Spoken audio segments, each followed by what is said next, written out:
Bueno, entonces sobre esta máster que yo les voy dando la bienvenida, vamos a revisar directamente algunos puntos, subtítulos a detalle respectivamente. Recuerda que esta clase está siendo grabada y tú en un reprise puedes pausarla y ponerte al día en pillar algunos puntos específicos que todavía quizá hayan pasado desapercibidos a tu lectura. Recuerda que las preguntas de morfofunción, al igual que de las otras dos materias, son basadas en qué? En frases del texto. Literalmente, por ello mismo es mucha importancia que el postulante comprenda las frases específicas del querido texto en sí.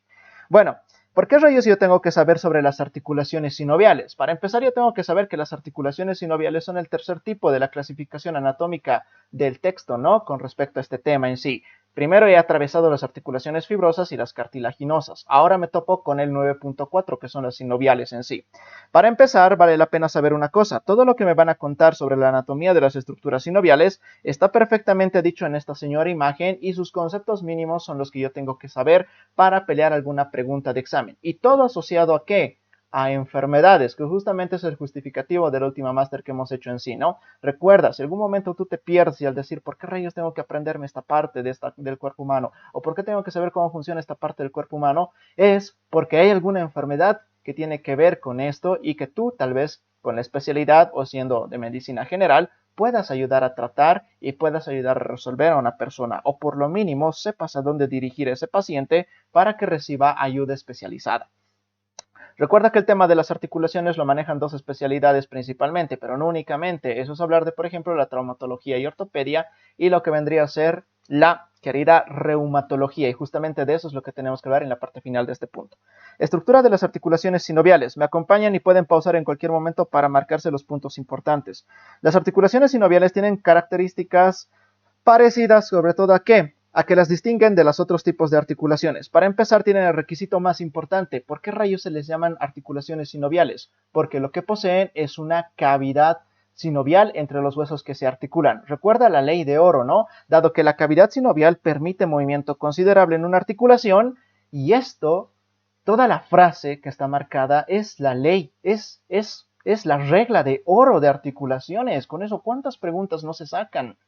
Todas las articulaciones sinoviales, fisiológicamente o funcionalmente, como lo estás leyendo, puede clasificarse como una diartrosis. Por esto mismo sabes que la parte inicial de articulaciones vale oro dominar. Significa que una diartrosis es una articulación que realiza movimientos amplios y las sinoviales tienen esa función respectiva en sí. Los huesos de la articulación están recubiertos por una capa de cartílago hialino, llamado el cartílago articular. Este cartílago cubre las superficies articulares de los huesos con una superficie lisa y resbaladiza, pero no las une. El cartílago articular reduce la fricción entre los huesos de la articulación durante el movimiento y ayuda a amortiguar el impacto. Vale, hay que desglosar prácticamente esta señora imagen en sí, que la tenemos trabajado ya ampliamente y que lastimosamente ahorita no puedo quitar algunos puntos específicos porque está hecho con otro editor, pero imagino que ustedes también ya lo tienen muy bien en mente en sí. Por si no te estás ubicando, acuérdate, este es un punto de contacto a nivel de un dedo del paciente en sí, ¿verdad? Este es un punto de contacto entre dos falanges respectivamente. Y aquí que puedes ir viendo, ya rápidamente a descartar, que vamos a tratarlo de marcar de un color medio naranja para que vaya resaltando respectivamente sobre lo que vamos trabajando. Esta estructura crucial llamada la cápsula articular. Recuerda, ya vamos a desglosar porque todo lo que nos va a decir la imagen nos va a decir la teoría y tú obviamente te lo voy a dejar la teoría para que lo marques. Mira, tú sabes que una cápsula articular tiene que tener dos partes importantes. Esto que se le llama membrana fibrosa y esta estructura que se le llama membrana sinovial. Si te estás perdiendo en la imagen, simplemente amplía y lo único que te vas a dar cuenta es que la porción más externa, que obviamente ahora la vamos a delimitar del mismo color, un color naranja, toda esta estructura se conoce con el nombre de membrana fibrosa respectivamente. Es prácticamente la parte más externa que tiene lo que vendría a ser la querida cápsula articular. Es más, por dato y por curiosidad, que lo hemos cubierto, ¿verdad? Recuerda una cosita, esto que vale oro en el tema de tejido óseo, que no es nada más que la cubierta externa de cualquier hueso común, que le ayuda a crecer en lo que vendría a ser el espesor o el grosor, se continúa tanto a distal como proximal, conectándose directamente con esto que vendría a ser la membrana fibrosa de la propia cápsula articular respectivamente en sí, con todos los ligamentos que contienen. En la parte profunda de la señora cápsula articular, tú puedes ver este espacio delimitado que ahora lo vamos a marcar de un color verde. Toda esta estructura, que obviamente tridimensionalmente, lo que hace es formar parte de la parte profunda de una cápsula articular, y esto se conoce con el nombre de membrana sinovial. Así, respectivamente, esta estructura, que está conformada por tejido conectivo areolar y además tejido adiposo, tiene la función principal de producir un líquido que se encuentra todo ahí en medio en sí, dentro de una cavidad llamada sinovial en sí. No vamos a hablar del líquido sinovial porque prácticamente ya estamos podridos de este líquido, que se parece al aspecto de tener una clara de huevo cruda, que tantas veces lo han dicho y que prácticamente tiene una función principalmente mecánica, pero también de soporte y también nutritivo respectivamente en sí. Además, recuerda una cosa, que vamos a marcarlo de un color rojo. Como te lo ha dicho ahorita la teoría, recuerda que en los bordes de cada hueso, en los extremos, existen bandas de tejido cartilaginoso de material hialino, que se conoce con el nombre de cartílago articular. Prácticamente puedes aplicar en las articulaciones sinoviales una vieja confiable, refiriéndote a qué? A que esta estructura llamada el cartílago articular, junto con esta estructura llamada líquido sinovial, o con cualquier otra estructura accesoria, cumplen funciones principalmente mecánicas. ¿Tienen que ver con qué? Con lo que se vendría a ser un papel amortiguador. Recuerda que estas articulaciones, al tener un amplio rango de movimiento, generan lo que vendría a ser movimientos respectivos. Si estas articulaciones no estarían muy bien lubricadas, muy bien tapizadas por colchones, los huesos, al ser estructuras rígidas, tendrían a friccionar y a lesionar las superficies, generando enfermedades osteodegenerativas, como en el caso de lo que vendría a ser la la artrosis respectivamente en sí. Pero no vamos a hablar de la señora artrosis todavía. Vamos a hablar de un aspecto importante del por qué me tengo que acordar de la función tan importante que tiene ese querido cartílago articular con el funcionamiento de lo que vendría a ser una articulación del tipo sinovial. Y nos vamos a ir a esta joya de corona que está ¿dónde? En el querido tema, en la parte final de articulaciones. A hablar específicamente de la artritis reumatoide. Te lo dejo ahí en pausa por si también estás tomando rápidamente capturas de pantalla para que ya lo tengas todo el párrafo en bloque y recuerdes los puntos subrayados principalmente. Recuerda una cosa, Morfo tiene un montón de enfermedades locas, igual que biología celular, igual que educación, pero es que Morfo tiene recuadros, tiene subtítulos y tiene hasta glosarios y respectivamente, pues por orden de la universidad, todo tiene que ser revisado prácticamente porque todo puede ser prácticamente preguntado. ¿Cuál es el problema? Al ser estudiantes que van, muchos de ustedes dando sus primeros pasos en medicina, es casi prácticamente imposible que literalmente se acuerden todas las enfermedades, sin llegar a confundir una con la otra. Por lo tanto, siempre recuerda el consejo que te han dado todos tus profesores. Recuerda cosas puntuales que caractericen esa enfermedad y que te hagan distinguir del resto. Creo que se le dice diagnóstico diferencial. Esa capacidad que tú tienes que ir desarrollando, obviamente, necesita lectura amplia, que obviamente de esto de lo que estamos hablando te vas a olvidar para el día de mañana, te vas a olvidar para pasado mañana, y quién sabe, el día viernes no sabrás lo que es la artritis reumatoide, pero justamente por ello tienes que estudiar y repasar y seguir repasando, y si te has cansado, pues descansa, pero es que luego tienes que seguir repasando. ¿Qué te tienes que acordar de la artritis reumatoide? Fácil, que es una enfermedad de origen autoinmune, ahí está bien marcado de azul, en el cual el sistema inmune del cuerpo humano ataca a los propios tejidos, y en este caso, hablando de articulaciones, se carga al cartílago articular y a las membranas sinoviales, a las membranas articulares. Hay una inflamación brutal a nivel de las articulaciones que produce hinchazón, dolor y pérdida de la función. En general, esta forma de artritis ocurre bilateralmente. ¿Qué significa bilateralmente? Juego de palabras. O sea que si una muñeca, por ejemplo, está afectada, probablemente la otra también lo estará, aunque quizá en una intensidad pues podrían variar respectivamente. Si no fuera de ello, el síntoma primario de la artritis reumatoide es la inflamación de la membrana sinovial. Si no se trata, si no se cura esta enfermedad, si no se controla por lo mínimo, la membrana se engrosa y se acumula líquido sinovial. La presión resultante va a producir dolor y sensibilidad. Luego, la membrana produce un tejido granuloso anormal. ¿Llamado qué cosa? Y eso nos hemos olvidado subrayar, ¿verdad? Ay, que me estoy equivocando acá. Perdón. Granuloso anormal, llamado panículo, que se adhiere a la superficie del cartílago y a veces erosiona, desgasta el cartílago por completo. Cuando el cartílago está destruido, el tejido fibroso se une a los extremos óseos expuestos, se osifica y fusiona la articulación de tal manera que se torna inmóvil, el efecto más incapacitante de esta enfermedad. El crecimiento de tejido granuloso produce la deformidad de los dedos que caracteriza a las manos de los pacientes que producen esta enfermedad en sí. Si tú haces la analogía de tener qué cosa, justamente lo que hace rato estabas analizando en esa imagen, de ver qué cosa, un par de huesitos que obviamente estaban recubiertos por ¿quién? Por su querida estructura llamada cartílago articular, pues ¿qué es lo que pasa? Lo que pasa es que el propio sistema inmune se encarga de ¿qué? De lesionar, de cargarse esta región específica de una articulación sinovial, generando tanto desgaste que no se podría reparar adecuadamente. Además, recuerda que por regla del tema número 4, nivel tisular, el cartílago es una estructura muy delicada y no puede repararse fácilmente. ¿Cuál es el problema? Que obviamente intenta repararse y por lo tanto se genera este tejido anormal llamado panículo, que lo único que hace es, como decirlo, echarle más leña al fuego, porque prácticamente por intentar reconstruir la articulación lesionada, se va generando como un puente respectivamente entre las dos estructuras. Es como si lo interpretaran como una fractura, pero el problema es que no es pues una fractura. Y por lo tanto, ¿cuál es el problema?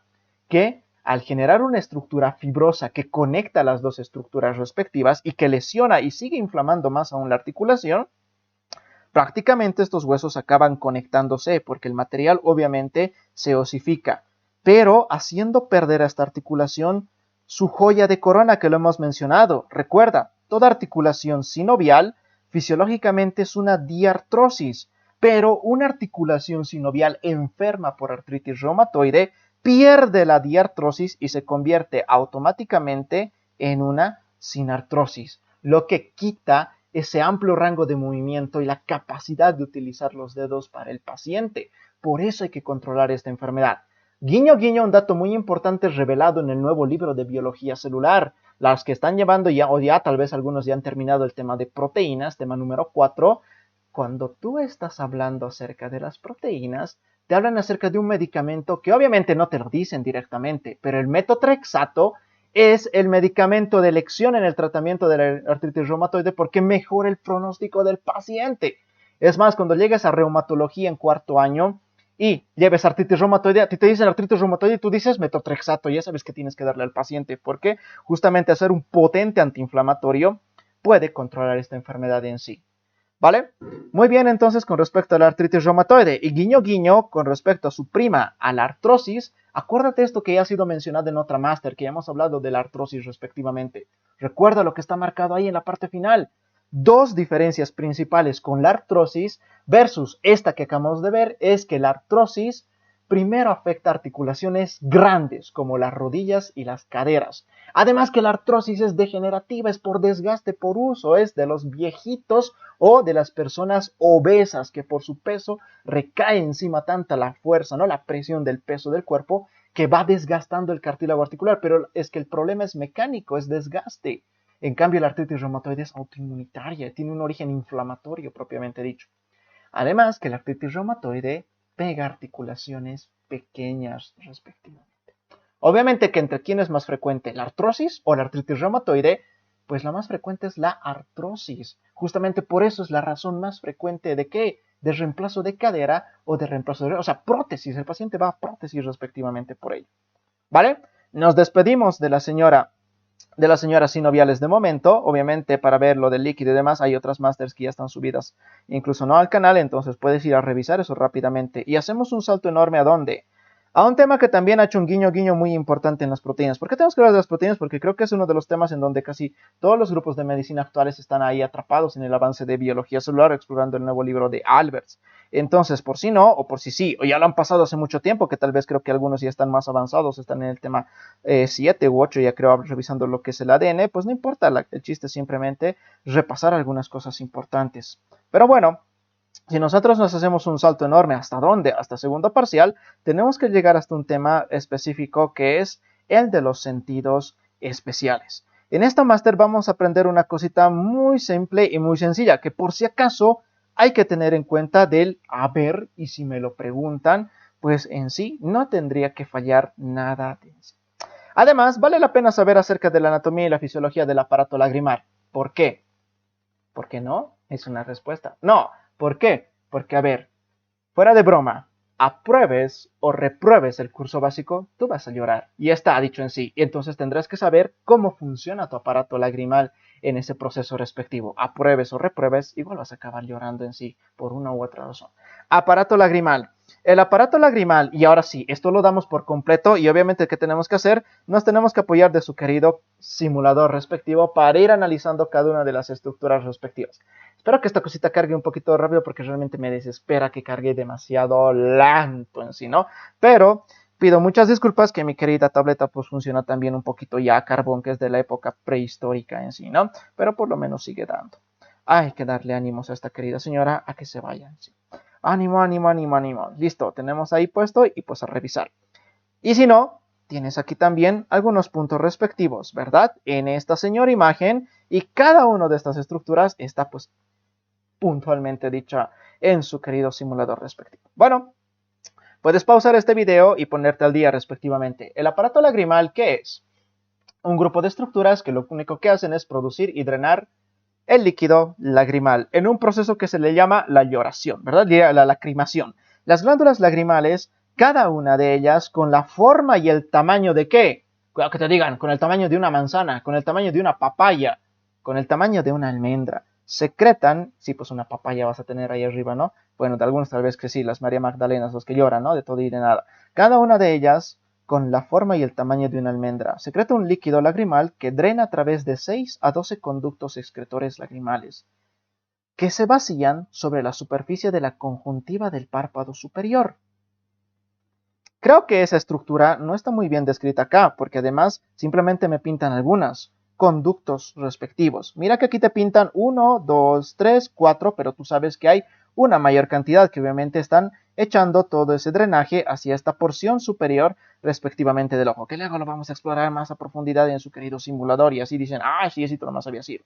Desde allí, las lágrimas pasan en dirección lateral, ¿verdad? No, ¿cómo se van a ir hacia lateral? Que se te van hacia los costados tus lágrimas. No, siempre van en dirección medial sobre la superficie posterior del ojo. Claro que sí, se va a ir hacia atrás del ojo, ¿no? No, superficie anterior, para ingresar en dos pequeñas aberturas llamadas puntos lagrimales. ¿En serio? Sí, seguimos nomás su querida imagen porque obviamente el libro lo tienen todos. Ah, cierto, ¿verdad? El libro nunca te la va a charlar en sí, ¿no? Tu ex te la pudo haber charlado, pero el libro nunca te lo va a charlar. Entonces, estos puntitos respectivos se les conocen como puntos lagrimales, tanto uno superior como otro inferior respectivamente en sí. Bueno, después las lágrimas pasan al interior de dos conductos llamados canalículos, tanto superior como inferior, que llevan al saco lagrimal, que está dentro de la fosa lagrimal, y después al conducto nasolagrimal. Este conducto lleva el líquido lagrimal a la cavidad nasal, en una zona íntimamente o inmediatamente, por debajo del cornete inferior, donde se mezcla con el moco. Una infección de los sacos lagrimales recibe el nombre de dacriocistitis y por lo general es causada por, que no hemos subrayado, pero bueno, si quieres tú también te lo marcas, una infección bacteriana y tiene como consecuencia el bloqueo de los conductos respectivos. Bueno, entonces aquí lo único que hay que saberse, pues es la imagen y ya está, punto final. Vete a respetar entonces y a resolver directamente esta imagen, ¿no?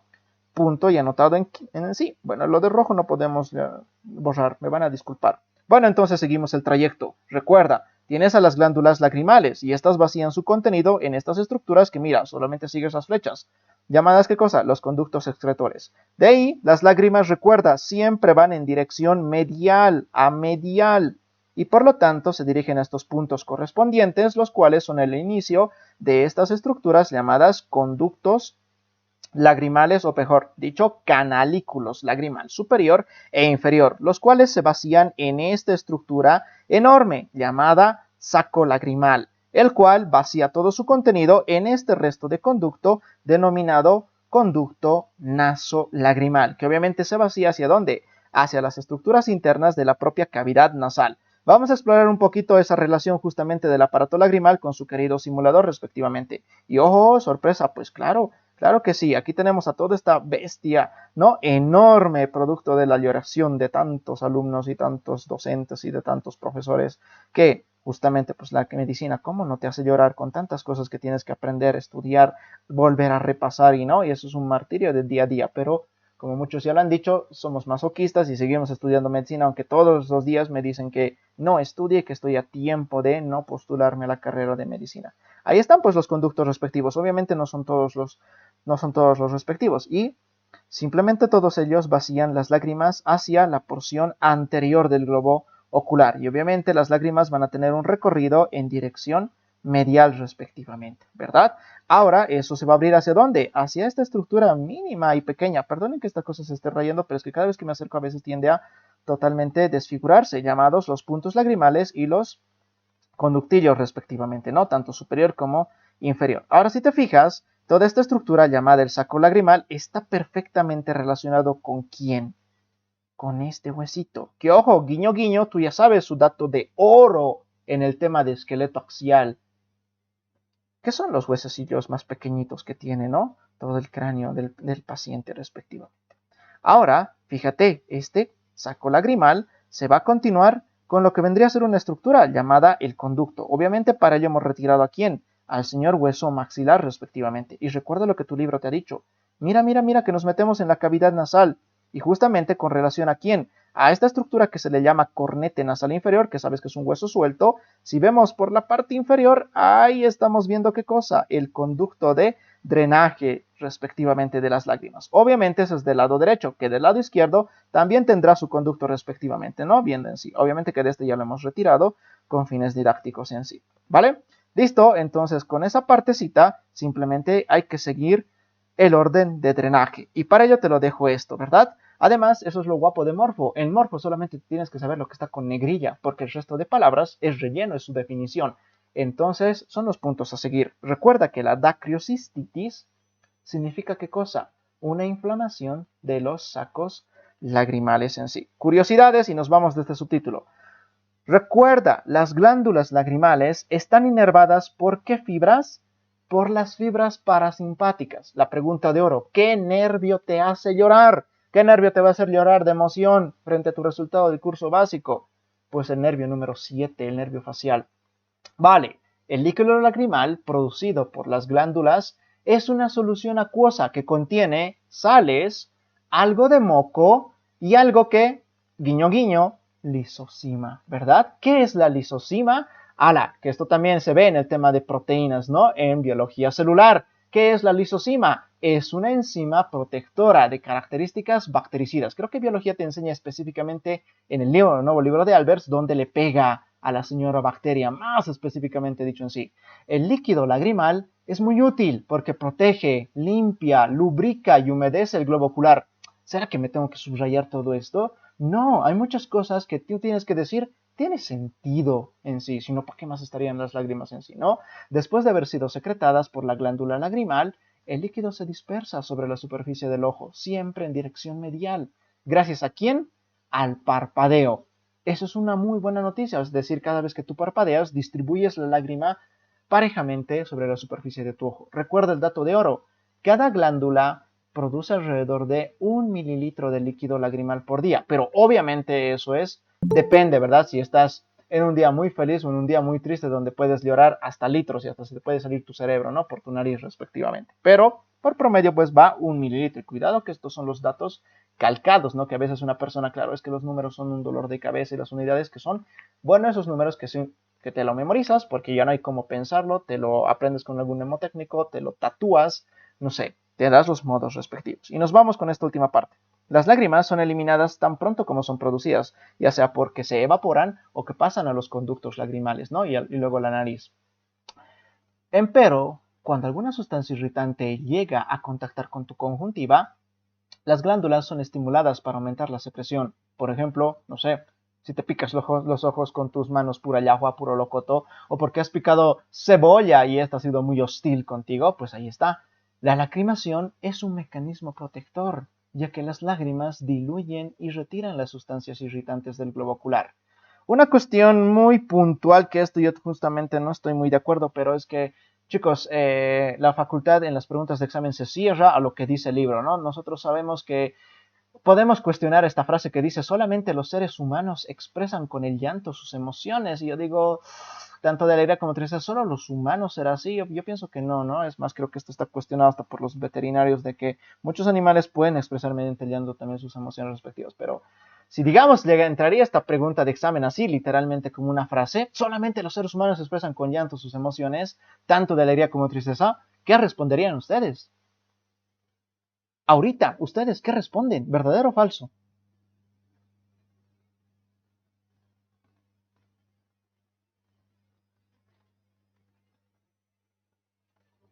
Listo, les está dando una CB. ¿Qué cosa responden? Verdadero. Una CB les ha dado en ese ratito nomás. A ver, ¿qué pasó? Ya se estaban durmiendo seguramente. ¿Qué responden? ¿Verdadero o falso? Verdadero, mejor. ¿Por qué? Porque así está en el libro. Muy seco, ¿no? La respuesta, pero sí, es la verdad. Y lastimosamente, pues los de la facultad también te lo justificarían con eso en sí. Por último, en respuesta a una estimulación parasimpática, las glándulas lagrimales producen un exceso de lágrimas que podrían derramarse sobre los bordes palpebrales, ¿no? E incluso llenar de líquido la cavidad nasal. Por eso, de esta forma, es como el llanto produce también rinorrea. Obviamente, ¿verdad? Entonces, esta cavidad nasal, al llenarse de tanto líquido lagrimal, se mezcla con el moco que vendría a estar aquí adentro y prácticamente, pues, por la nariz a saco y a llorar respectivamente. Muy bien, entonces con ello nos vamos del tema de los sentidos especiales. Quería hablar algo acerca de la rodopsina, que es otra proteína también explorada en el tema, ¿no?, de las señoras proteínas, pero eso ya lo hemos hablado en la máster del anterior día y está subido también respectivamente. En sí. Ahora, con respecto a una cosita, solamente voy a hacer un pequeño guiño en el funcionamiento del sistema endocrino con respecto a un problemita muy interesante. Ahora sí, a valorarlo con conocimientos también del funcionamiento específico y la regulación que tienen todas las maquinarias internas del cuerpo humano. Hay que tener en cuenta una cosita, chatitos. Miren, esto está desglosado en dos subtítulos muy importantes. Uno de ellos es justamente esta parte antes de que tú empieces a charlar con las diferentes hormonas respectivas. Que es simplemente lo que quiero que veas es esto, lo que está marcadito. Ya, es más, si no has llegado a endocrino, no te preocupes. Endocrino es una joya de corona. Te va a tomar tiempo estudiarlo muy bien, sí, pero sí vale la pena. Pero hay varias reglas que se aplican al sistema endocrino en el correcto funcionamiento. Esto es hablar de las regulaciones bajo demanda, bajo un sistema de retroalimentación negativa. Mira, el mismo libro de endocrino te va a decir en varios aspectos. No he podido dar con el subtítulo exacto porque obviamente no hay un subtítulo exacto. Está picado en varios subtítulos. Pero recuerda, la mayoría, no digo todos los sistemas de las hormonas del cuerpo humano, trabajan por mecanismos de regulación. La mayoría negativos, pero algunos pueden trabajar bajo retroalimentación positiva. Aquí hay un ejemplo con lo que es la hormona liberadora de corticotropina y el eje de la glándula suprarrenal. Pero a la práctica, yo te voy a hablar de una cosa muy importante. Una de las enfermedades más frecuentes de endocrinología y de las consultas externas en sí.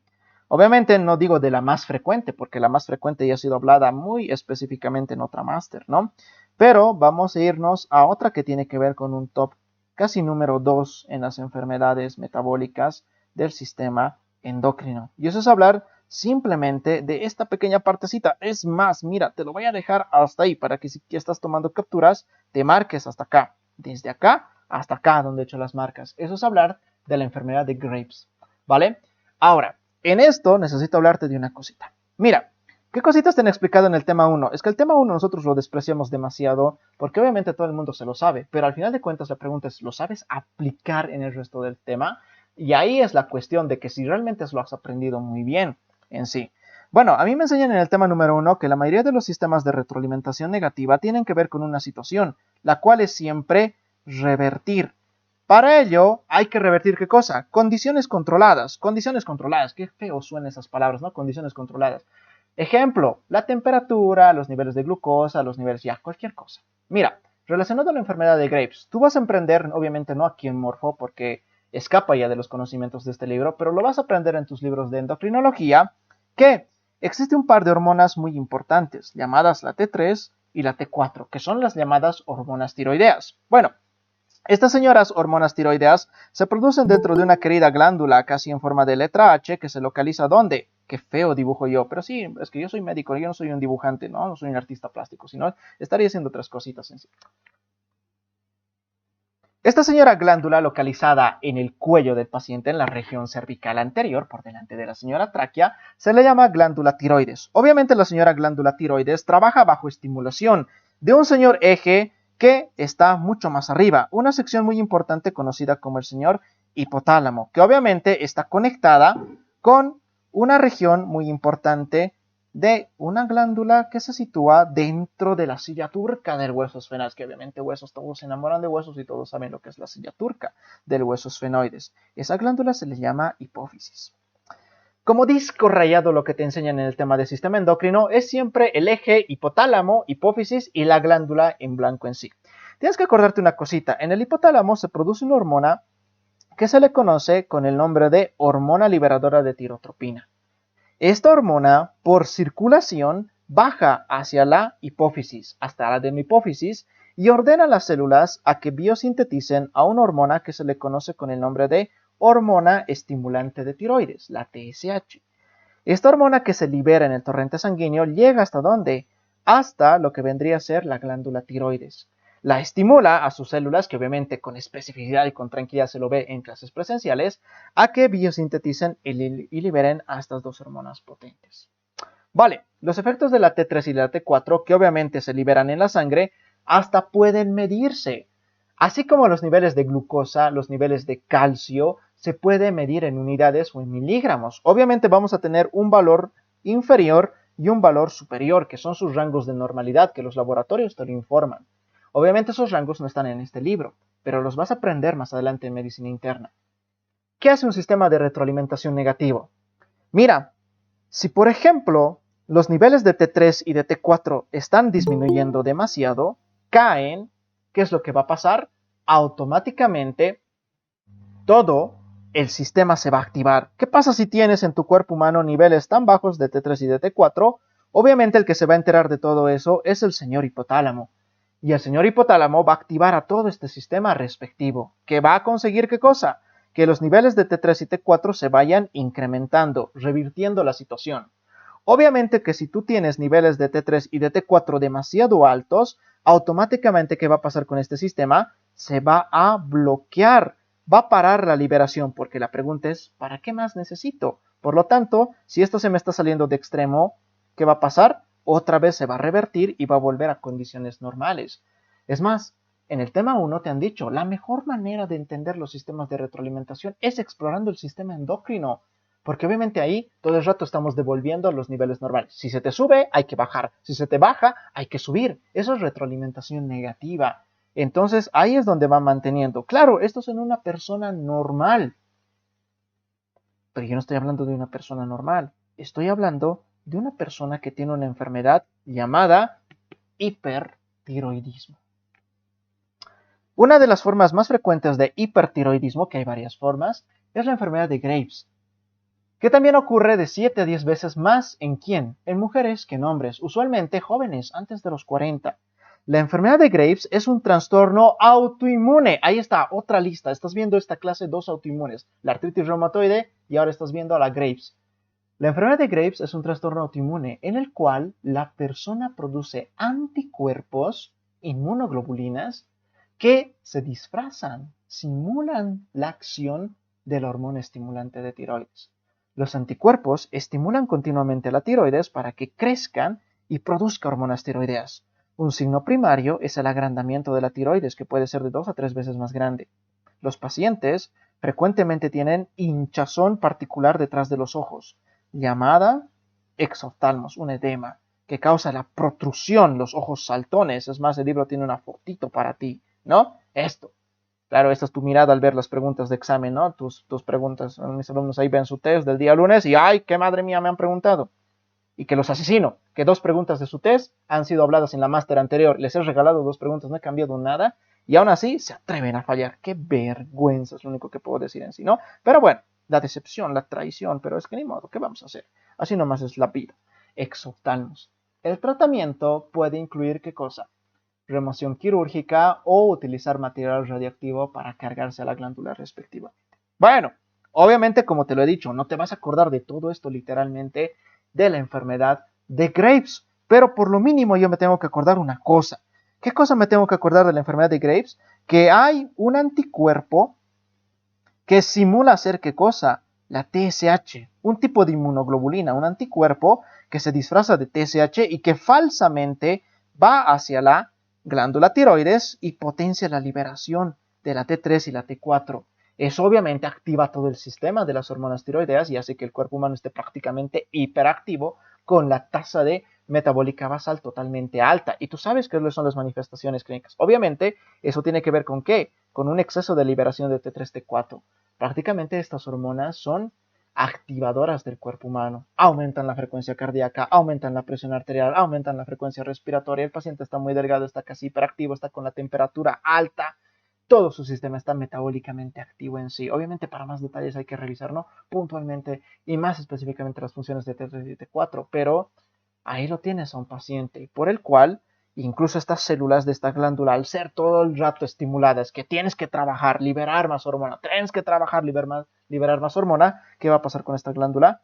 Va a empezar a agrandarse cada vez más y más, generando formas de bocio respectivamente, haciendo que el cuello del paciente tenga una bolota enorme que obviamente requiera valoración hasta por cirugía respectivamente, ¿no? Para extraer, para hacer una tiroidectomía o incluso por la parte radioactiva, ¿no? Utilizar material radioactivo como el iodo 130, uno para quemar, ¿no? La glándula para destruirlo, pero eso ya es indicación endocrinológica. Nos vamos del tema del sistema endocrino y también nos vamos a un guiño guiño a repasar una cosita nomás, que obviamente esto también es bastante largo para avanzarlo, ¿no? Hasta en una hora y además yo quiero llegar rápidamente a lo que ahorita quiero avanzar con cuidado con ustedes porque de algún momento pues les va a llegar a servir en sí. Si es que esta cosa responde que parece que se murió. Bueno, pues se murió, ni modo. ¿Qué hacemos? ¿Lo cortamos la clase? Pues lo cortamos. Mentira. A ver, ojalá que responda. A ver, que hay que darle RCP a este señor libro. Se está cortando y coagulando respectivamente. Uy. Primera vez que está pasando. Si no, nos vamos a tener que saltar al otro textito. Pero en ese creo que no lo tengo trabajado. Pero si no, no pasa nada. Bueno, yo les quería hablar acerca de lo que vendría a ser el querido sistema de coagulación. Pero creo que ni me va a dejar... Ah, sí me deja rayar. Bueno, pues no pasa nada entonces. A capela, como dirían en sí. Pero es que siempre es más bonito ayudarse de las queridas imágenes. Lo raro es que esto se carga y lo raro es que el otro no. Ahí está. Estaba queriendo reaccionar. Solamente que no dejo. O si no, vamos a abrir otro libro. Que tengo aquí una de reserva. Debe estarse por aquí. Siempre está por acá. Listo. Solo que este está vacío. No pasa nada. Ah, no, que está también rayado. Ah, muy bien. Entonces debe estar rayado seguramente también el tema de sangre. Ay, qué bien. Listo. Entonces eso simplemente se los dejo para ustedes para que marquen esas cosas importantes. Quiero hablar de esta partecita. ¿Sí? Se los dejo, clic, para que saquen una fotito y marquen estos puntos en sí. Obviamente recuerden una cosa, no todo lo que se marca, pues es decir, guacha, todo nomás eso es lo único que tienen que saber. Bueno, es lo que principalmente tendrían que saber, pero ¿quién sabe alguna frasecita que sí valga la pena también saber por ustedes? Obviamente nosotros algunas cosas lo damos por hecho, pensamos que también ustedes lo saben en sí. Mal esa filosofía a veces, ¿no? Pero si ustedes consideran que hay algo que hay que marcar, replantear, con otro color quizá incluso más bonito, ¿no? Pues resaltando cosas más importantes, háganlo sin miedo, no se preocupen que al final de cuentas esto es simplemente una guía. Quiero hablar acerca de esto que justamente ha sido polémico el día de esta mañana, ¿no? Hablar acerca de qué? De la vía final común. Bueno, hay que hablar de una cosita antes, ¿no? Y esto simplemente con cosas rápidas. No vamos a hablar de toda la coagulación del cuerpo humano, pero vamos a hablar de una cosa importante. Mira, ¿qué son las hemofilias? Que justamente a eso quiero ir a ver en la parte final. El problema es que la sangre no coagula. Ya está, con que sepas esto vale oro. Muy bien, mira, entiende una cosita. Y eso te lo hacen entender estos tres subtítulos. Cuando tienes una persona que se hace algún tipo de lesión, ya sea por alguna causa externa o por alguna causa interna, el cuerpo humano Tiene todo un sistema perfectamente diseñado para que tú no te mueras desangrado. Eso se conoce con el nombre de la homeostasis, como se los he preguntado en una pregunta de y han pisado el palito y me han dicho verdadero. Claro, pues la homeostasis va a ser eso. No. Es más, aquí abajo te dicen no confundas con hemostasia. La hemostasia, que es justamente ese mecanismo de acción para evitar las hemorragias, consta de 3 pasitos. Ya lo estás viendo ahí. Paso 1, paso 2 y paso 3, que son los 3 subtítulos que están ahí abajo. Espasmo vascular, la formación del tapón parquetario y la señora coagulación. ¿Qué es la coagulación? Es lo que te va a pasar a tu cerebro cuando no estés de tanto miedo en el curso básico. Bueno, ¿qué es la coagulación? Fácil. Es una serie de eventos que va a tener un objetivo. Formar esto que tienes aquí en foto. Y es más, aquí abajito creo que tienes otras fotitos, o creo que estaba más arriba. Lo que es una red, una malla, una red tan potente que mira, hasta sostiene a los glóbulos rojos. Una malla que evita que estos señores se te salgan y tú no te estés desangrando.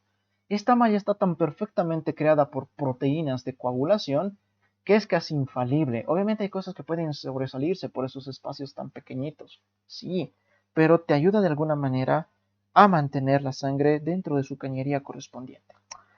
Obviamente el sistema de coagulación es el que se sabe esta imagen, que es la cascada de coagulación, lo entendió, porque lo único que hace la teoría es describir esta imagen propiamente dicho en sí. Recuerda una cosa, hay 2 vías. No vamos a hablar de ellas, pero hay que comentar una cosa. ¿Qué tienen en común las 2 vías intrínseca y extrínseca? Pues la vía común. Ajá, mal chiste, ¿no? Pero sí, tienen en común justamente ello. ¿Por qué? Porque obviamente ambas son producidas por diferentes mecanismos, pero ambas concluyen ¿en qué? En activar a una enzima que se conoce con el nombre de protrombinasa. Vale, ¿cuál es el objetivo de la señora vía común entonces? Al tener a la protrombinasa activa, lo que va a hacer es de la mano del calcio transformar a un factor de coagulación que está en forma inactiva llamada protrombina en trombina activa. Obviamente, siguiendo los pasitos, te vas a acordar, ¿para qué rayos sirve la trombina? La trombina sirve para transformar al fibrinógeno, que es otra proteína de coagulación inactiva, en mallas o en fibras de fibrina activas, que justamente forman el material que forma toda esta red, que lo que hace es englobar al material que está circulando en la sangre y evitar ¿qué cosa? Que el vaso sanguíneo pierda una cantidad brutal de sangre y se genere lo que es la hemostasia respectivamente. Ahora, sobre ello hay una advertencia muy importante que justamente ha sido una pregunta de examen para ti. Mira, el factor o con lo que tiene que ver con la trombina, esta va fortaleciendo bajo sistemas de retroalimentación positiva. Recuerda un guiño muy importante que te he hecho del tema 1. Uno de los pocos ejemplos de retroalimentación positiva que tiene el cuerpo humano es el sistema de coagulación. ¿Por qué? Y obviamente ya lo estarás leyendo todo este párrafo final, lo que tiene que ver con el factor 5, lo que tiene que ver con la activación de las plaquetas. Esto es simple y sencillo. Mira el dibujo. ¿Qué es lo que pasa? Mira, aquí se crea un ciclo de activación, sobre todo ¿con qué vía? Con la vía intrínseca.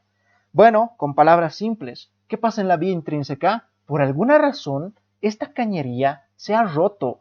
Pero no es que el paciente se ha caído, se ha cortado, se ha rasmillado, no. Por alguna razón, su vaso se ha roto.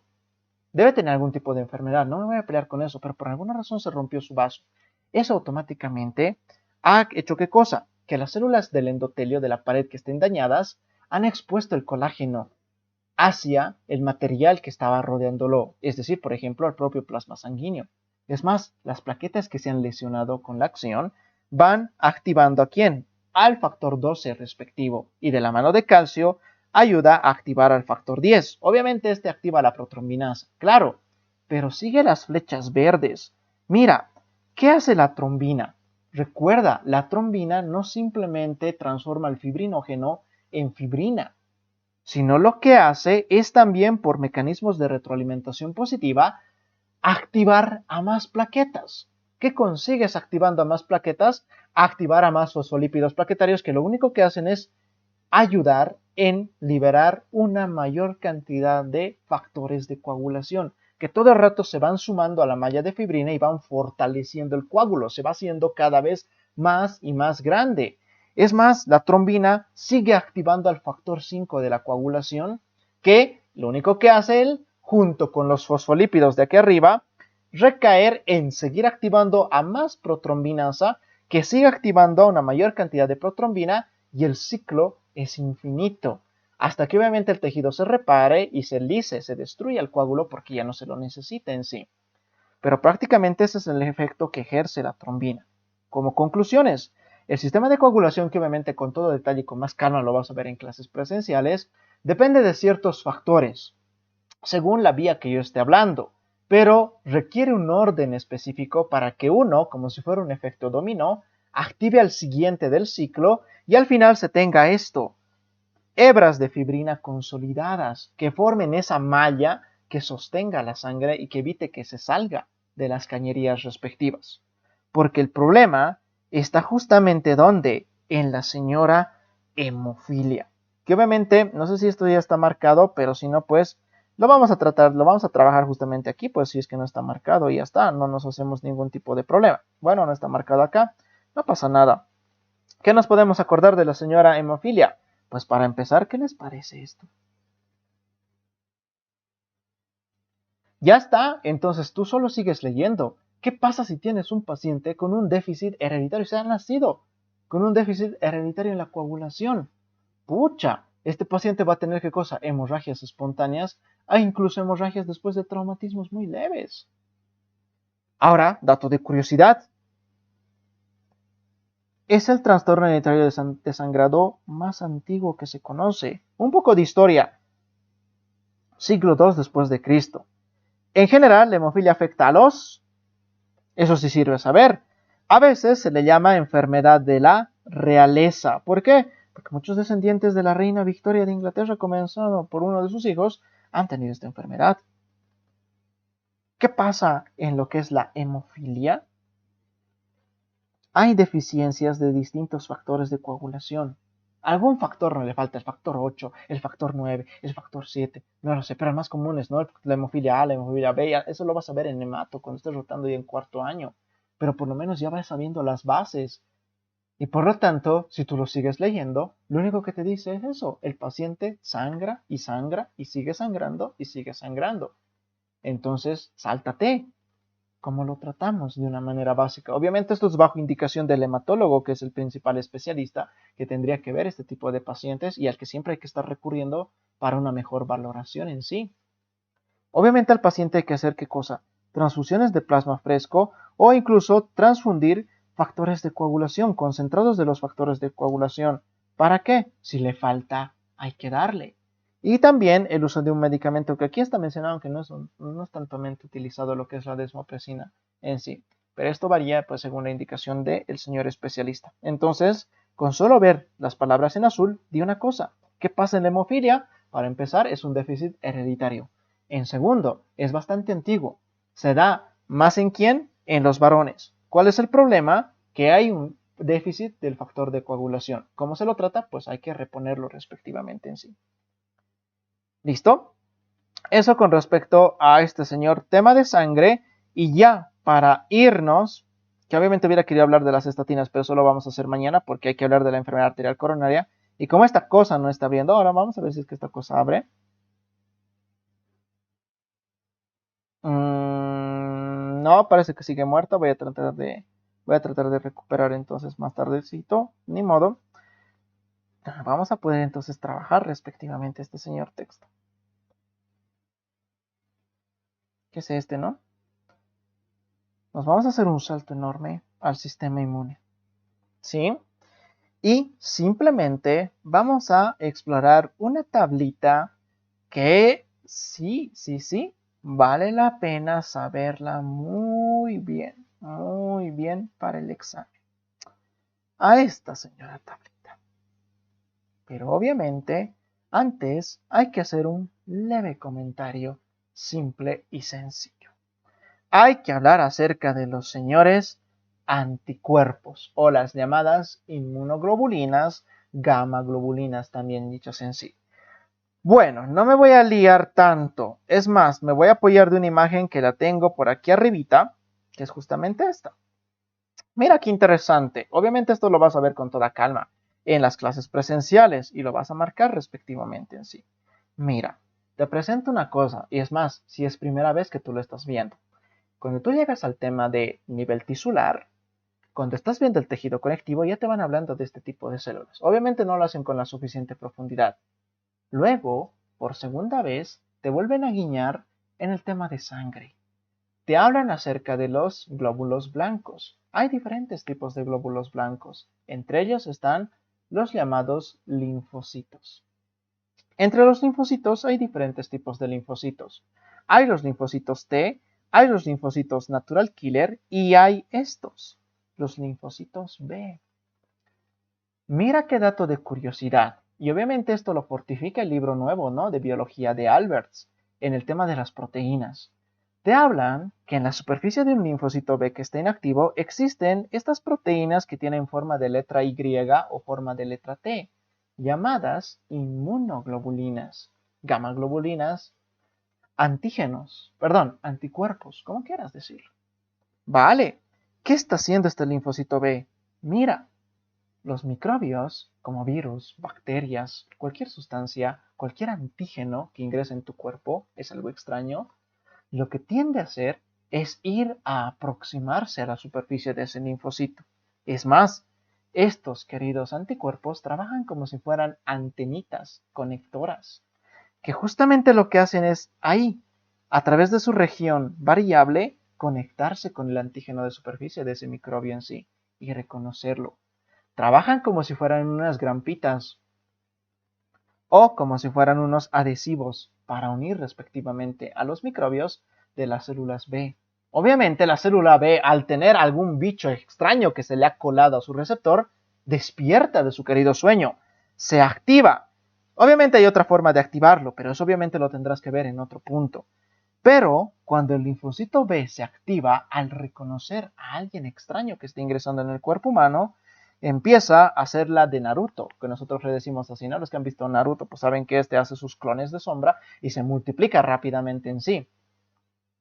¿Y qué hace? Genera una clonación tan brutal de células que llegan a la forma activa del linfocito B, que obviamente por protocolo, como te lo dice el tema 4, el nivel tisular, cambia nomás de nombre y ahora se conoce con el nombre de célula plasmática. La célula plasmática es la forma activa de un linfocito B y lo único que hace es secretar a saco inmunoglobulinas. Es más, mira que por rebote lo beneficio, ¿no? Que en otra máster ya hemos hablado de lo que es la inmunidad adaptativa, que justamente ahí pertenece el linfocito B, es que genera estas células de memoria porque tiene que recordar estos eventos para situaciones futuras. Y estas inmunoglobulinas son las que se liberan a todo el cuerpo humano, con el fin de hacer una cosa muy buena, que incluso el libro de Albers ya te lo decía respectivamente, ¿no? Que es justamente marcar a los microorganismos y tenerlos ahí quietos o facilitar su fagocitosis respectiva.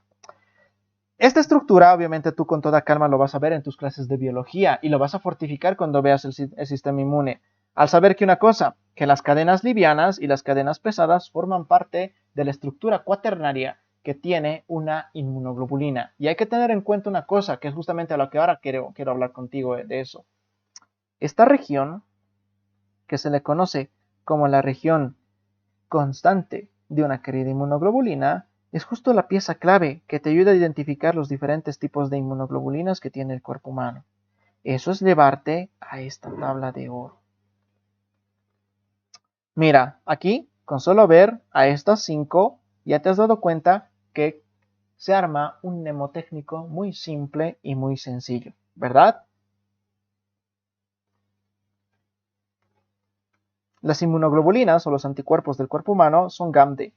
Cada una de las letras representa un tipo de inmunoglobulina. Ahora, análisis rápido. Recuerda una cosa, los diferentes tipos de inmunoglobulinas que tiene el cuerpo humano tienen formas físicas y químicas muy distintas. Para empezar, el prototipo que siempre te enseñan en biología celular o aquí en Morfo, como estás viendo en la figura anterior, es esta letra Y que tiende la forma de ¿quién? De la inmunoglobulina G, pero también de sus primas, de la inmunoglobulina D y de la inmunoglobulina E. Pero ahora te estás dando cuenta que sus dos hermanas y esta tienen una forma más característica en sí, como tener esta, ¿no? De 2 salidas, que se le llama inmunoglobulina A, o esta pentamérica, que nosotros le decimos porque tiene 5 salidas, que es la inmunoglobulina M. Rápido, rápido, rápido, que esto simplemente hay que saberlo muy bien. ¿Qué tienes que acordarte de la inmunoglobulina G? Que es la más abundante. 80% de los anticuerpos de tu sangre son inmunoglobulina G y se encuentran en varias estructuras respectivas. ¿Para qué rayos sirve la inmunoglobulina G? Para protegerte contra bacterias y virus. Además, la inmunoglobulina G es como una marca, la marca de la muerte, porque cuando se pega en la superficie de estos virus, facilita que los macrófagos, que sabes tú que son los que devoran, se acerquen, reconozcan esa marca de la muerte y devoren más fácilmente a sus queridas presas. Esta también sirve para neutralizar toxinas y activa otra cascada del sistema inmune, que es la cascada del complemento en sí, que obviamente eso es para hablar de otras cositas. Pero recuerda, lo más importante, la inmunoglobulina G es la de la gestación. Así nosotros nos acordamos. Recuerda que gestación tiene que ver con el embarazo, porque ahí estás viendo lo que se ha preguntado históricamente tantas veces en el PROPE. Es el único tipo de anticuerpo que atraviesa la placenta desde la madre hacia el feto y le da una importante protección inmune al recién nacido en sí. ¿Qué pasa con la inmunoglobulina A? Se encuentra sobre todo en la A. Transpiración, en las lágrimas, en la saliva, no vamos a poner en los macos, diré en los mucos, ¿no? En la leche materna y en las secreciones gastrointestinales. Es de las mucosas, de las secreciones, cualquier producto de tu cuerpo humano en forma de así acuosa, tal vez se podría decir, aunque no sé si estaría dicho bien correctamente, contiene este tipo de inmunoglobulina. Incluso mira las lágrimas, que hace rato acabas de verlo, y pese a que tu libro en su propio subtítulo de aparato lagrimal no te decía, ahora Inmuno te lo está diciendo. Las lágrimas contienen inmunoglobulina A en sí. Diseñada así en todas partes en sí. Es una cantidad despreciable porque representa el 10 a 15% de los queridos anticuerpos en sí. Muy distinto de la G, porque mira que esta le dobla, en un caso no le dobla, hasta casi es 8 veces más, ¿no? 80% respectivo en sí, ¿vale? Justamente, mira, tiene una estructura de monómero y dímero, 2 unidades. Aquí está una y aquí está otra respectivamente en su estructura cuaternaria. Los niveles disminuyen durante el estrés, lo que reduce la resistencia a la infección. Brinda protección localizada en las membranas mucosas contra bacterias y virus. Además, un guiño muy importante. Tú sabes que con respecto a la lactancia materna, esta se extiende hasta los 6 meses. ¿Por qué hasta los 6 meses? Tú ya sabes que eso tiene que ver, para empezar, con el tema de la dentición, con la erupción de los dientes, que eso se ve en el aparato digestivo. Pero además recuerda una cosita en sí. Justamente, este par de inmunoglobulinas, la G y la A, alcanzan justamente hasta esos 6 meses, que es la protección que mamá te ha brindado en tus primeros años de vida. Obviamente, esos 6 meses es lo que tarda el sistema inmune en ir madurando respectivamente y alcanzar sus propias defensas respectivas en sí. ¿Qué pasa con la inmunoglobulina M? Mira, también es una cantidad bastante pequeña, 5 a 10% respectivo de los queridos anticuerpos. Tiene una estructura pentamérica de 5 unidades. Ahora, esto es quizá lo más importante. Es el primer tipo de anticuerpo secretado por los plasmocitos, o sea, por las células plasmáticas luego de la exposición a un antígeno. Activa el complemento y produce aglutinación y la lisis, la destrucción de los microbios. Se encuentra también en forma de monómeros sobre la superficie de las células B, donde sirve como un receptor. Y mucho más importante, que esto está en el tema de sangre, también son anticuerpos. Los llamados anticuerpos anti-A y anti-B de los grupos sanguíneos del sistema ABO, presentes en el plasma sanguíneo, que se unen a los antígenos A y B durante la transfusión incompatible. Si nos da tiempo, vamos a ir a revisar justamente eso que ahorita estamos con el énfasis de acordarse sobre los grupos sanguíneos. Vamos a tener que volver un ratito a sangre. Se encuentran sobre todo, en sí, entonces hay que acordarse de esta parte de la inmunoglobulina M. Ahora, un guiño muy importante, chicos. Vamos a hacer una cosita que ahora estamos enterados que Educación para la Salud también forma parte, ¿no?, de lo que vendría a ser el curso básico. Bueno, Hay un tema muy importante en la educación para la salud, incuestionable, que se les conocen como las ITS, las infecciones de transmisión sexual. Entre ellas está una joya de corona, esta bicha, ¿no? La querida clamidia, que es uno, junto con la gonorrea, el herpes, ¿no? El virus del papiloma, el VIH mismo, de los más comunes entre las ITS. Pero es que dentro del diagnóstico a la señora clamidia, se le pide justamente al paciente pruebas de serología, donde justamente se le pide anticuerpos anticlamidia a ser detectados en la sangre. Y recuerda el dato muy importante, ¿cómo saber que un paciente tiene una infección actual por la clamidia? Es que justamente los niveles de su IgM anticlamidia van a estar altos. Obviamente esto se puede medir en unidades. Hay sus valores normales que están en otros libros de ginecología, de inmunología o en los libros de laboratorio. Pero esto va a estar alto respectivamente en sí. Porque recuerda, la IgM es el primer tipo de inmunoglobulina que salta al campo de batalla para proteger al cuerpo humano frente a la infección o la invasión de algún agente extraño.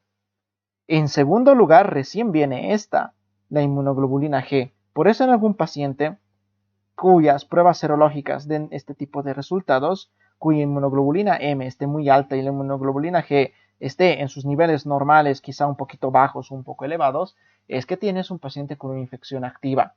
Otra cosa sería que los niveles de la inmunoglobulina M estén demasiado bajos o en su fase normal y tengas una inmunoglobulina G demasiado alta, que ya simplemente esto es un tipo de antecedente al decir que un paciente ha tenido contacto con este bicho, ¿no? Ya son las secuelas prácticamente de esta querida infección. ¿Qué pasa con la inmunoglobulina D? Nosotros decimos que la inmunoglobulina D es la despreciable. ¿Por qué? No se habla mucho aparte de esto en sí, que trabaja como receptor antigénico y sobre todo esa frase que es despreciable porque su porcentaje a nivel de la sangre es bastante muy bajito en sí. Otra que es despreciable es la inmunoglobulina E, pero no es tan despreciable como esta, la D, por un dato muy importante que ya ha sido preguntado en propes anteriores. Fíjate lo que está marcado. Pese a que su frase es despreciable, ¿no? Su fracción 0.1%, este es producido principalmente por este par de células blancas, los mastocitos y los basófilos, los cuales participan en reacciones alérgicas y de hipersensibilidad. Además, que brindan protección este tipo de inmunoglobulina contra parásitos. Y eso es lo justo, porque mira, de la inmunoglobulina G y la M, que te han dicho que son las más montoneras, principalmente estas se están defendiendo principalmente contra virus o bacterias, que son otro tipo de microorganismos. Pero es que contra los parásitos hay una inmunoglobulina más específica, y esta es la inmunoglobulina E, respectivamente, que da hipersensibilidad y da alergias correspondientes, ¿no? A tener en cuenta. Y además patrocinado también ahí les faltaba a los señores eosinófilos, ¿no? Como células correspondientes en sí. Listo, chicos, entonces eso sería lo que estaba reservado para el refuerzo de hoy día. Y como un pequeño bonitos de regalo antes de que se vayan, que han nacido justamente del por qué hemos revisado este tipo de inmunoglobulinas, que no tenía pensado hablar, pero claro, ya que estamos aquí, pues como decimos, la yapita, hay que volver al tema de sangre. Obviamente ahí a revisar esta última parte que sí, chatitos, ha sido pregunta como tanto. Y esperamos que este año les vuelvan a preguntar este señor cuadrito, ¿no? De lo que son los sistemas de los grupos sanguíneos, que sí es bastante útil a saber en cuenta, ¿no? El tema de, es que sangre, ¿cómo no te vas a ir a un examen sin saber sangre, no? Es que sangre, wow, tantas cosas curiosas e importantes que tiene. Ya, lo vamos a hacer rápidamente con este señor cuadro. Mira, hablar de los grupos sanguíneos es mucho show, tienes todo un subtítulo entero en este tema y obviamente lo vas a ver con toda calma, ¿no? En tus clases respectivas. Pero hay que saber una cosa. Mira, que tienes ahí glóbulos rojos, pero mira que en la superficie de los glóbulos rojos hay cosas que sobresalen en algunos de ellos. Esas estructuras que sobresalen es material glucoproteico que obviamente emerge de la membrana plasmática. Ese material glucoproteico se conoce con el nombre de antígenos. Ahora recuerda una cosa, el glóbulo rojo no es lo único que está en la sangre del paciente. Hay que hacer un cachito de un guiño muy importante a lo que es la anatomía básica de la sangre del paciente, para que tú más o menos imagines. Tienes que recordar y hacer una cosa muy importante. que si no lo estás haciendo hasta ahora, ya tienes que empezar a trabajar. Recuerda, los videos, los simuladores, los esquemas, los cuadros, las fotos, todo lo que te presentan en clase tus queridos profesores que con tanto cariño preparan para ti, tiene que estar en tu cabeza, no vas a ir con todo eso al examen, ya tienes que imaginarlo. Y es más, como muchos alumnos ya logran decir a estas instancias del profe, es que yo cuando leo ya me imagino lo que está pasando y eso es lo que tienes que conseguir. Ya no tienes que leer ya la imagen, no, ya tienes que visualizarlo en tu mente, ya tienes que haber aprendido la imagen en sí. Que tienes una señora cañería y dentro de esa cañería está este tipo de tejido conectivo llamado sangre, cuyos elementos son, ¿qué cosa? Todo este mar de color verde que está medio parpadeando, que se le llama plasma, y en medio están estas células respectivas, conocidas como los elementos formes. Ahí están los glóbulos rojos y los glóbulos blancos y los pedazos, ¿no? Los fragmentos celulares, llamadas las queridas plaquetas, ¿verdad? Muy bien. Entonces hay que tener en cuenta una cosita. Si nosotros hacemos a la comparativa, te darás cuenta de una cosa. Un glóbulo rojo es una cosa bastante enorme, comparada a esta estructura que se le conoce con el nombre de anticuerpo. Oye, mira, mira, mira, mira. Este es un tipo de inmunoglobulina. Tiene una estructura pentamérica. 5. ¿Cuál es la única inmunoglobulina que tiene estructura pentamérica? Que acabas de verla ahorita en el cuadro. Respuesta.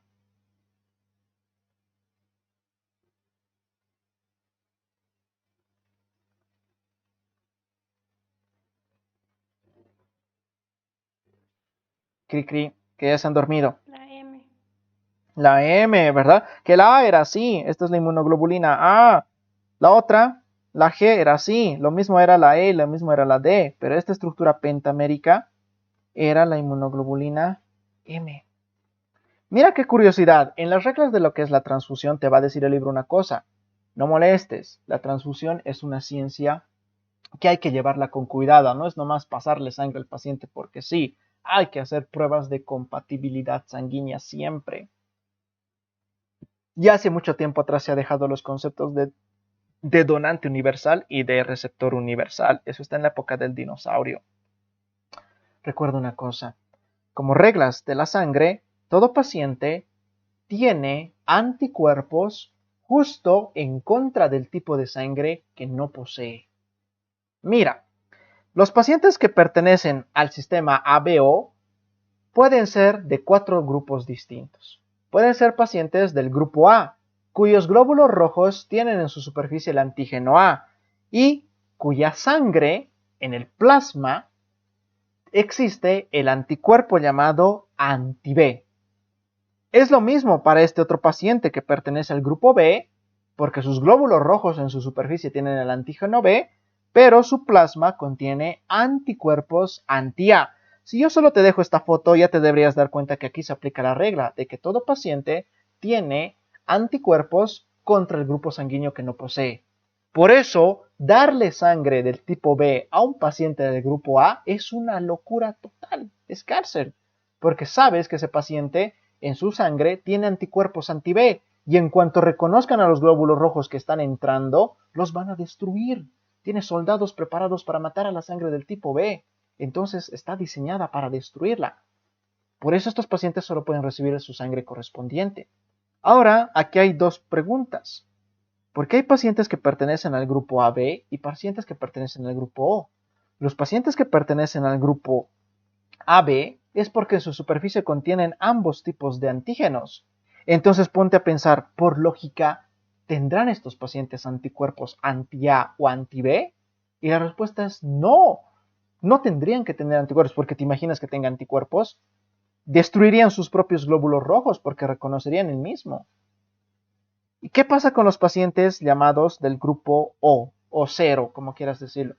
Estos pacientes, en la superficie del glóbulo rojo no hay antígenos, ni A ni B.